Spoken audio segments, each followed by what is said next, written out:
So about 14, I guess 15, depending on how you look at it, 14 to 15 years ago, Ian Flynn made a decision, and this is something else I talked about on camera when I was comparing both him and Ken. But about 14 to 15 years ago, Ian Flynn made a decision with a certain character that honestly pretty much got a mixed reaction. And was probably one of the first controversial decisions he made. And that was with Fiona Fox. You see, Fiona Fox, when we first met her, she was in automation. And then later on, when we meet the real Fiona, she's working with Nick the Weasel. That's N-I-C, Nick the Weasel, Nick's sister. And then when we see her again, she's now part of the freedom fighters trying to redeem herself. I guess trying to be a good girl and all that. And it looked like they were going in the right direction with her. It really did.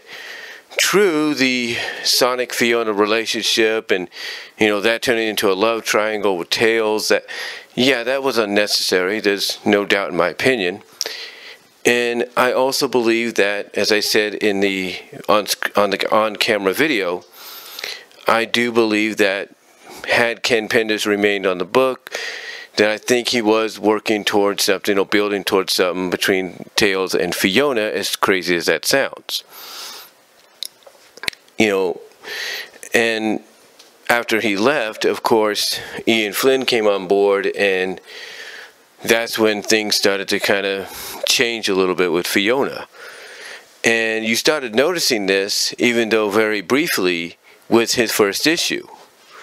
And you're like, okay, why is, because you look at that issue and you're like, okay, why is Ian Flynn, making Fiona look bad? What's going on here?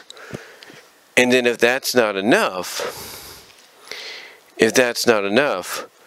you have Ian write Fiona into a situation where she just runs off and disappears. And then this all leads to 173, I believe. 173. No, 172, I mean. This all leads to 172 in February of 2007, where pretty much it's revealed that Fiona has fallen for evil Sonic, now known as Scourge, which again is something that happened during Ian's first couple of issues on the book. And the reason being is because during some of the final stories that Ken was writing, evil Sonic, around the 150th issue, had basically taken original Sonic Prime's spot, basically tossed him into the evil zone, the anti-zone, if you will. Well, we also find out that that's where the real Antoine de Coulet Prime is at. And then that gets resolved later on, too. But anyway, like I said, getting back to what I was talking about, evil Sonic, basically by doing that, takes Sonic's place and just uses it to flirt with the girls. Flirt with Amy, flirt with Mina, flirt with Bunny, and obviously flirt with Fiona. And obviously out of all those characters, Fiona, from what Ian Flynn described, was the only one that was able to figure out that the Sonic that was flirting with her, and that obviously was putting the moves on the other girls that I mentioned, was not the real Sonic. And I think she also deciphered this by his attitude. So, for some odd reason, this attracted her to him, and vice versa. And, the rest is history. But it's like, basically, this came out of nowhere for a lot of fans, because it's like, well, you're building up this character to be good, you're trying to redeem her, you're trying to make her a freedom fighter, and yet now you decide to toss that all away and make her be pretty much a heel, a bad girl, or later on an anti-hero. And it's like, it just doesn't make any sense. It's like, what? like I said, you know, it just you take all that was building up to her and you throw it out the window just to make her a bad girl again, to make her an anti-hero, you know, whatever the case is. And for what reason? What reason? And like I was saying before I was interrupted there, you know, all of a sudden you have this change of attitude that just, you know, obviously she's had in the past, but she was trying to remove from herself. Now you suddenly just have her bring it back to the forefront like it never left. Like, it just didn't make sense, you know? And on top of that, you have her come out and basically say, when she's turning, basically becoming a bad girl again, that she got bored. She got bored being a freedom fighter because they wouldn't do this and that. And it's like, you know, that doesn't make sense. That doesn't add up, because if she's being a freedom fighter herself, she should understand that. So it doesn't make sense. It doesn't really, like I said, it doesn't really add up when you look at it. But yeah, it's almost been 15 years, or just about 15 years, you know, since Ian Flynn controversially turned Fiona Fox back into a bad girl / anti-hero. And it basically, to me and a lot of other fans, just came out of left field.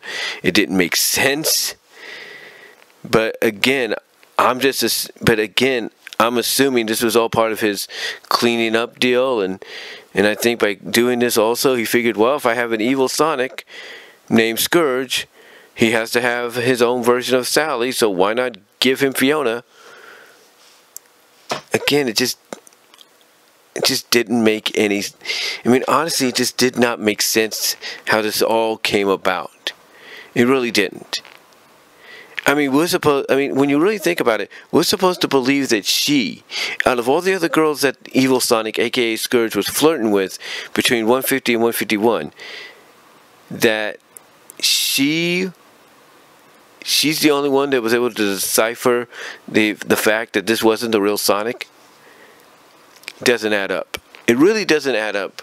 And honestly, it's one of those decisions that nowadays fans are coming out through fan animations, fan webcomics, fan fiction stories, and they are basically fixing what happened and correcting that decision, because a lot of them feel that was possibly, by doing all that I mentioned, they all basically agree and feel that was probably the most unnecessary, controversial, if not dumbest decision Ian Flynn could have made. Now, again, I understand he wanted to clean things up, organize things. We get that. That's something you got to respect. But still, there are some things you did not need to alter or change. You still could have gotten back to Sonic and Sally like he did, which we all appreciate. You still could have reteamed Sally the way he did, which we all appreciate. And then, like I said, build to that moment in 222, which is great. And you could have done all that without doing what he did to Fiona. That's just my opinion. But what do you guys think? What were your thoughts on the Fiona heel turn, or the character change, if you will, that Ian Flynn gave her? Do you think it was unnecessary? Do you think it was necessary? Or do you think he could have just left her as she was and still been able to do what he did later on with, you know, everything that I just mentioned? Let me know what your thoughts are down below. Comment if you like, and I am out.